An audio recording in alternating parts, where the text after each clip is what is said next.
मान लेते हैं उनका अपना क्या करते हैं नहीं करते हैं, हर बार करबे करते हैं जैसे भी हो, लेकिन हम लोग के लिए चुनौती है और उस चुनौती को हम लोग एकदम दिल से स्वीकार करते हैं और प्रयास रहेगा कि किसानों को इससे राहत मिले। विक्रम प्रखंड के पतूत पंचायत में मौजूद हैं। पैक्स चुनाव का बिगुल बज चुका है। लगभग पहले चरण की जब हम बात करें तो पहले चरण का मतदान भी समाप्त हो गया है।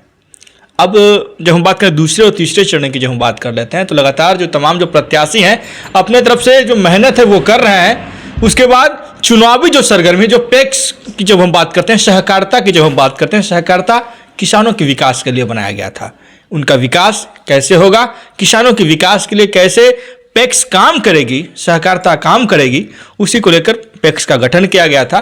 परंतु आज की जो तस्वीर को जब आप देखिएगा पैक्स को, तो पैक्स का नाम सिर्फ धान खरीद के लिए माना जाता है। गाँव में जब आप जाइएगा तो उसी के लिए लगातार हमारी टीम जो है बिहार झारखंड लाइव टुडे की जो टीम है हर पंचायत में जाने का काम करे और तमाम जो प्रत्याशी हैं जो चुनाव में खड़े हो रहे हैं उनका विजन जानने का काम कर रहे हैं कि आखिर में चुनाव में जब आप खड़े हो रहे हैं तो आप कैसे अपने क्षेत्र में पैक्स के रूप में विकास कीजिएगा, पैक्स में किसानों का विकास कैसे करेंगे, इन सभी मुद्दों पे बातचीत हम लगातार कर रहे हैं। हमारे साथ मौजूद हैं अभी पतूत पंचायत के पैक्स अध्यक्ष के प्रत्याशी प्रभात जी। इनको जो है क्रमांक संख्या 1 पर जो है मोतियों की माला छाप जो है इनको मिल चुका है, कल ही इनको मिला है और आज हम लोग इनके पास पहुंचे हुए हैं। इनसे बातचीत कर लेते हैं। सबसे पहले आपका स्वागत है जी। नमस्कार। पहली बार चुनाव में खड़ा हो? जी हाँ। हमको लगता है पंचायत में भी पहली बार चुनाव हो रहा होगा?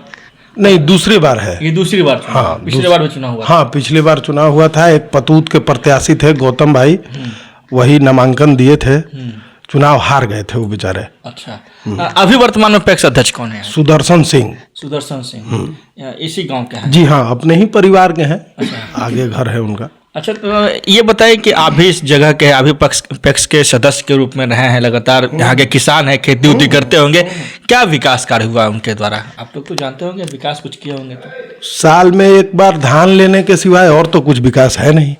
कोई विकास नहीं? कोई विकास नहीं है, सिर्फ धान खरीदे हैं बस, और कोई विकास अभी ना। यहाँ पे आज तक गोदाम बना है, किसानों के लिए यहाँ कुछ किया गया नहीं है, एकदम नगण्य है। आप किसी से जाके बाहर पूछ लीजिएगा, आपको बता देगा। अच्छा, मतलब कि देखिए वही चीज हम बता रहे थे कि पैक्स में आज के समय में जब नाम जो जाना जाता है उसमें सिर्फ धान की बात आती है, मगर पैक्स का मुख्य काम होता है गांव के किसानों का विकास करना। जैसे किसानों को कैसे बीज मिले, कैसे खाद मिले, कैसे उनको पानी की व्यवस्था किया जाए, कैसे उनको सही से मतलब केसीसी की व्यवस्था किया जाए, इन सभी चीज़ों के लिए पैक्स काम करती है। मगर जैसे कि प्रभात जी कर रहे हैं, प्रभात जी चुनाव में आप खड़े हुए हैं, कैसे मन बना लिया चुनाव में खड़ा होने का, क्या हुआ? देखिए, हम लोग भी किसान हैं और जब समस्या हद से ज़्यादा बढ़ जाता है, जब किसी चीज़ का अत्याचार उसको कह सकते हैं, जब अत्याचार ज़्यादा होगा तो कुछ ना कुछ तो करना पड़ेगा ना। और वो लोग बुजुर्ग आदमी है, वो लोग 80 साल से 50, हमारे जन्म के पहले से वो पैक्स अध्यक्ष हैं। अच्छा, ठीक है, तो नौजवानों को भी मौका मिलना चाहिए ना। आपसे नहीं बन रहा है तो कम से कम किसी न किसी नौजवान को दीजिए। हम ही कहाँ कहते हैं कि आप हम ही को दीजिए, किसी को दीजिए। तो उनको जैसे मोह माया वो लोग का खत्म नहीं हो रहा है यहाँ से। अच्छा, ठीक ना? तो अध्यक्ष, हाँ, अध्यक्ष जी का मोह माया खत्म नहीं हो रहा है। उम्र हो चुका है मगर अभी हाँ, लालसा नहीं खत्म। लालसा खत्म नहीं हो रहा है। लालसा बरकरार है। देखिए, बाकी तो जनता मालिक है, वोट तो उसी को देना है ना। क्षेत्र घूम रहे हैं, कैसा रुझान? रुझान ठीक है, बदलाव होगा? हाँ, बदलाव होगा, एकदम निश्चित बदलाव होगा, इसमें कहीं कोई शक नहीं है। अच्छा, चुनाव में जब आप घूम रहे हैं तो जैसे कुछ एजेंडा भी आप फिक्स किए होंगे कि अगर हम चुनाव जीतेंगे तो कैसे काम करेंगे, क्या एजेंडा फिक्स किया? देखिए, सबसे पहले किसान जो धान लेके मिल पे जाता है, पैक्स का काम है कि उसके खलिहान से धान उठाना है, उसको बोड़ा सुतरी जो भी उसका रॉ मटेरियल है वो टोटल देके उसका धान उठा के गोदाम में रखना है। ये आज तक हमारे पैक्स में नहीं हुआ है, लेकिन अगर हम जीतते हैं चुनाव तो हमारा सबसे पहला काम होगा कि किसान के खलिहान से धान उठा के गोदाम में रखा जाए, इसके बाद मिलर को दिया जाए। इसमें मिलर भी बहुत कस के अपना घोल करते हैं पैक्स अध्यक्ष के साथ मिलके। तो इन लोगों को दुरुस्त करना सबसे पहला काम है, प्राथमिकता यही है। देखिए, ये चुनौती है। अभी चुनाव के बाद लगले धान खरीदना है, चाहे कोई जीते। वो तो जीतेंगे तो मान लेते हैं उनका अपना क्या करते हैं नहीं करते हैं, हर बार करबे करते हैं जैसे भी हो। लेकिन हम लोग के लिए चुनौती है, और उस चुनौती को हम लोग एकदम दिल से स्वीकार करते हैं, और प्रयास रहेगा कि किसानों को इससे राहत मिले।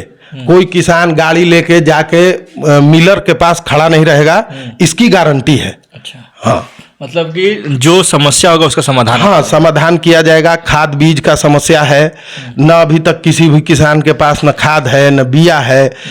आखिर करेगा का? पैसा 1750 का पिछले साल धान का रेट 2200 रुपये था। सबको 1750 1800 पैक्स अध्यक्ष का ही काम है। जो सरकार का रेट है वो देना चाहिए ना। तो आधा किसान को 1750 का दिए, आधा किसान को 2200 का दिए, तो ये सब सही नहीं है। देना है तो सबको एक बराबर बैठा के एक बार मीटिंग करके देना चाहिए कि हाँ भाई इतना ही लक्ष्य है, इसी में सबको निपटाना है। तो निपटाना है तो उसके लिए सब लोग तैयार हो ना।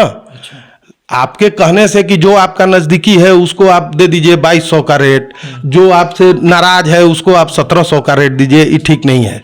देखिए, ये एक कहीं न कहीं पूरे बिहार में जिस तरह से पैक्स पे कार्रवाई भी हुई, इधर कुछ देर पहले मतलब इलेक्शन से 1 महीना पहले आप खबर देखे होंगे, जिसमें कि तमाम करीब बिहार में करीब 300 से भी ज़्यादा पैक्स अध्यक्षों पे कार्रवाई की गई थी इसी मामलों को लेकर। एक बहुत बड़ा घोटाला भी सामने नजर आया था, जिस तरह से किसानों का जो धान है उसकी खरीद नहीं हो पाती है, पंचायतों में बिचौलिया लेकर चले जाते हैं। ये एक स्कैम है, और इसी स्कैम के तहत लगातार जो है कार्रवाइयाँ होती रहती है। परंतु बिहार की ऐसी व्यवस्था है जिससे आप सब समझ सकते हैं कि बिहार में कैसे किसानों का विकास नहीं हो पाता। चुनाव नजदीक है, 3 तारीख को मतदान है। हाँ। जनता को क्या कहिएगा? जनता को यही कहना है कि आगे भविष्य आप देखिए रहे हैं, वर्तमान में क्या हुआ पीछे भी देखे हैं, और अगर उसी में रहना है तो वही ठीक है। अगर उसमें सुधार चाहते हैं तो अपना निर्णय ले। मतलब मोतियों के माला हाँ को जिताने का जनता है ना, वो सब देख लेगा, सब देख लेगा। हाँ, जनता सब देख लेगा। विकास करेंगे ना? हाँ, विकास तो 100% करेंगे, लड़ेंगे, एकदम लड़ेंगे, इसमें कहीं कोई दो राय नहीं है। चलिए, कहीं कोई दो राय नहीं है। बहरहाल यहाँ की जो जनता है उनसे भी हम बातचीत करेंगे, जानने की कोशिश करेंगे। देखिए, स्थिति परिवर्तन ही संसार का नियम है। जब तक परिवर्तन नहीं होगा तब तक विकास की भी परिकल्पना हम नहीं कर सकते हैं। ये हर जगह की तस्वीर है, चाहे आप विधानसभा में देख लें या फिर विधायक को देखिए या मुखिया को देखिए, जहां परिवर्तन हुआ, डर होना आवश्यक है विकास के लिए। जब तक डर नहीं होगा तब तक विकास कहां से होगा। बहरहाल इसी स्थिति को हम दिखाने की कोशिश करें हर पंचायत में, और पंचायत की क्या दुर्दशा है, क्या स्थिति है, किसानों की क्या व्यवस्था है, क्या क्या विकास किसानों की हुई इन 5 सालों में। पहले जो पैक्स सहकारिता जो काम कर रही थी उसमें क्या क्या डेवलपमेंट का काम हो रहा है, उसी चीज को दिखाने के लिए बिहार झारखंड लाइव टुडे की जो टीम है वो लगातार हर गांव पहुंचे, पंचायत पहुंचे और लोगों से मिलकर जो है बातचीत कर रहे हैं। हमारी ये पहल है कि किसानों का जो विकास सही तरीके से हो, किसानों की आवाज को दबने नहीं दिया जाए। जो भी किसान मतदाता है वो सही तरीके से मतदान करें ताकि उनकी विकास हो सके। हमारे साथ बने तमाम दर्शकों का बहुत बहुत धन्यवाद। विक्रम से केशव सिंह की ब्यूरो